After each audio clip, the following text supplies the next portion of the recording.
Hi everybody, welcome to our latest video. Absolutely delighted to be able to show you today a video that I've been looking forward to doing since this bike came into stock a couple of weeks ago. And it's an absolutely stunning Suzuki TL1000S. This is the SX, so it's the 2000 model year. The TLs were originally brought out in 1997 on a P-Reg. This particular bike, as you can see, is a 2000 on a W. And unbelievably, she's covered just 10,900 miles from new.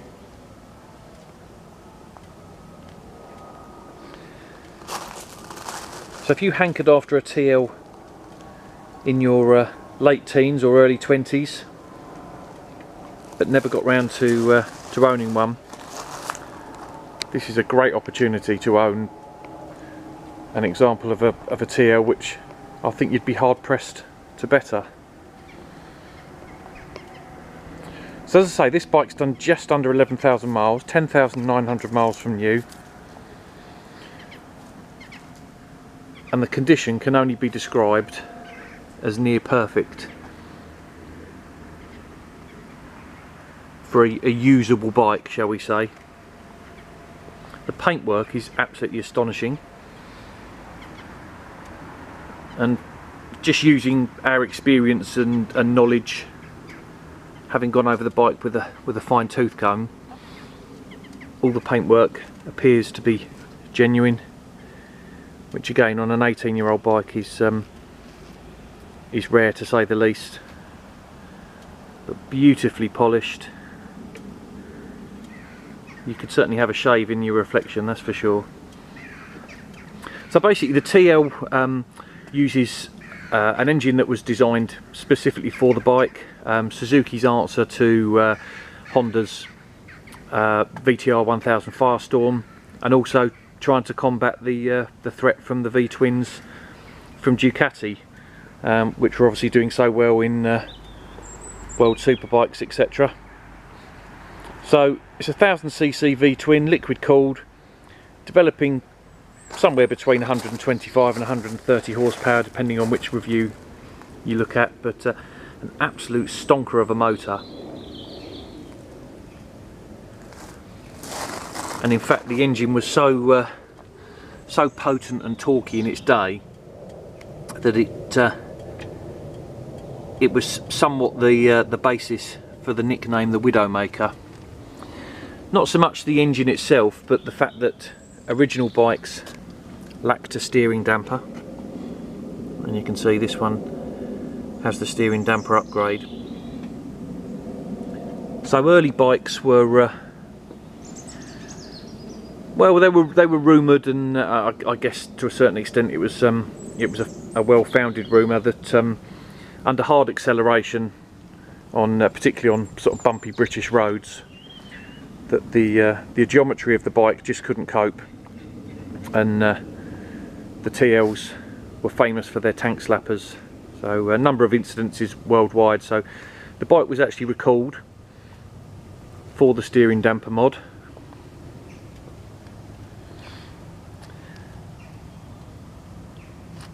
And there was also, on some of the early ones, reports of cracked frames around the head race. Now this bike was one of those, and we have documented evidence to show that the frame replacement was carried out under Suzuki warranty, as with so many of them, all the way back in 2001.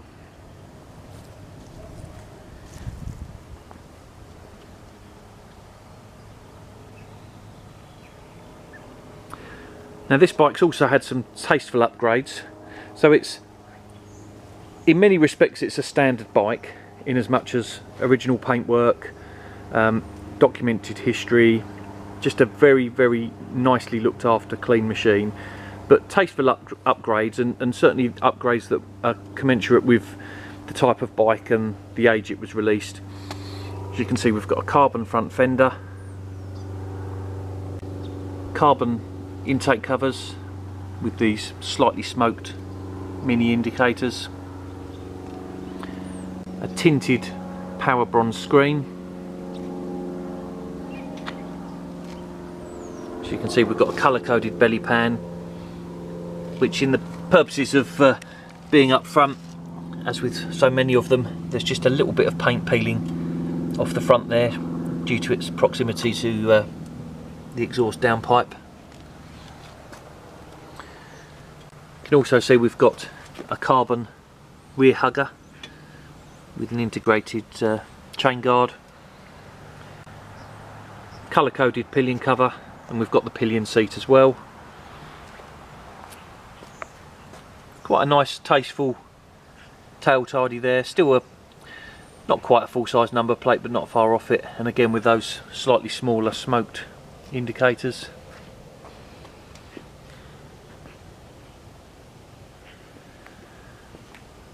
And you can see we've got some carbon heel guards there as well, and we've got some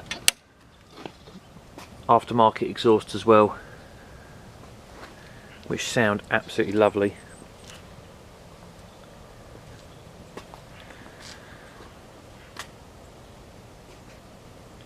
Probably the best thing about this bike is the fact that this year alone it's had over £1,800 spent on it. So it's obviously been maintained regardless of cost, and to our surprise, if I'm honest, it was offered to us in part exchange by a gentleman that needed to part exchange 2 bikes to upgrade to a KTM 990 SMT, and quite frankly delighted to have her. So earlier on this year this bike was also treated to just under £900 worth of Maxton rear suspension. Not sure how well you can see this. So basically one of the other points of criticism of the TLs was it ran a rotary rear shock system, which I won't profess to know too much about, but I think suffice to say it was considered a perfectly adequate design for, you know, smooth racetracks and maybe roads from elsewhere in the world, but not for our shores. And as you can see, we've been fitted with a more conventional Maxton spring and shock assembly with this remote reservoir tucked just behind and back from the left hand pillion peg. So that's about 900 quid's worth of Maxton suspension, and at the same time the front suspension was also professionally set up. So basically with the frame replacement, the steering damper, the front suspension being set up and the Maxton suspension, it's actually turned the original Widowmaker into quite a formidable and an up-to-date machine. But of course it's still got those sort of classic or modern classic lines to it.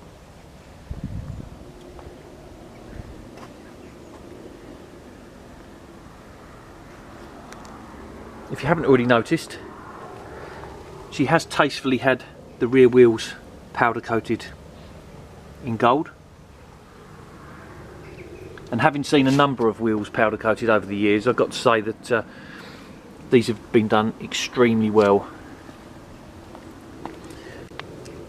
Really nice. No big lumps as you sometimes find in powder coating. And at the same time we've also fitted a brand new Dunlop Sportmax qualifier front, and the same at the rear. As you can see, it's still got the printing on it and the bobbles. So brand new tyres, just serviced, and also this year she was treated to a brand new and genuine Suzuki fuel pump at a cost of of 500 plus pounds. So she's good to go. If you've been looking for a TL, this could be the one. I will briefly, before I start, just draw your attention to the paperwork. We've got a comprehensive folder here, which I won't go through in too much detail, but these are the most recent invoices. This is basically for a full service, including the front suspension setup. That cost her £400. Invoice here for the replacement of the fuel pump, £548.66. And you can see another one here for the fitment of the Maxton front suspension, £869.40. And as you can see, you can tell the sort of bike it is and the owners it's had. You've got V5s, MOTs, service book, some original marketing information, previous V5s, tax reminders, MOTs going back to nearly new, previous alarm. This is quite an interesting one because that's actually the invoice for the replacement frame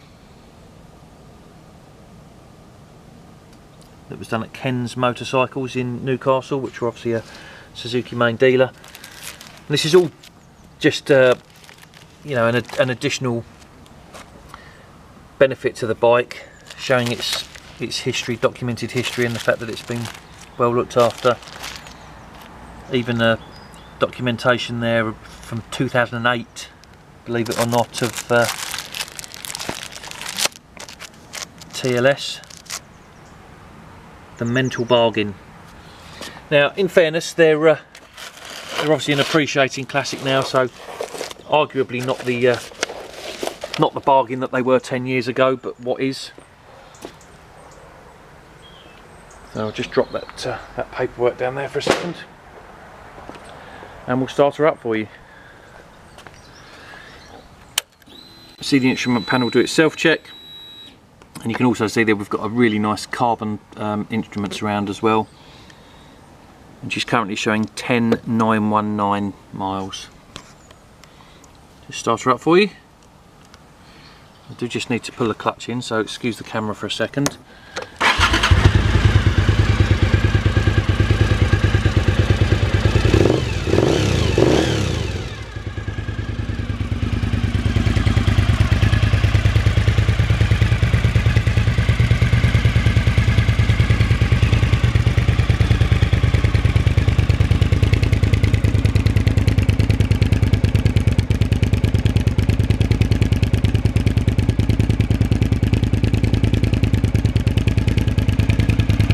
Great sound from those cans. I do love the sound of a booming V-twin. It pre-warmed the bike before the camera started rolling, so we're okay to give her a blip.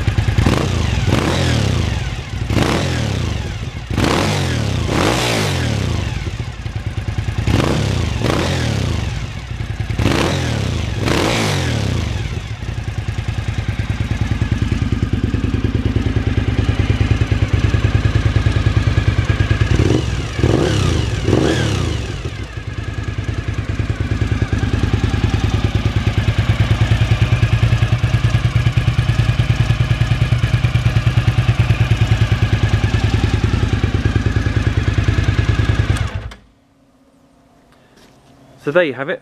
That's an absolutely stunning 2000W Suzuki TL1000S with 10,900 miles, fitted this year with Maxton suspension, full service history.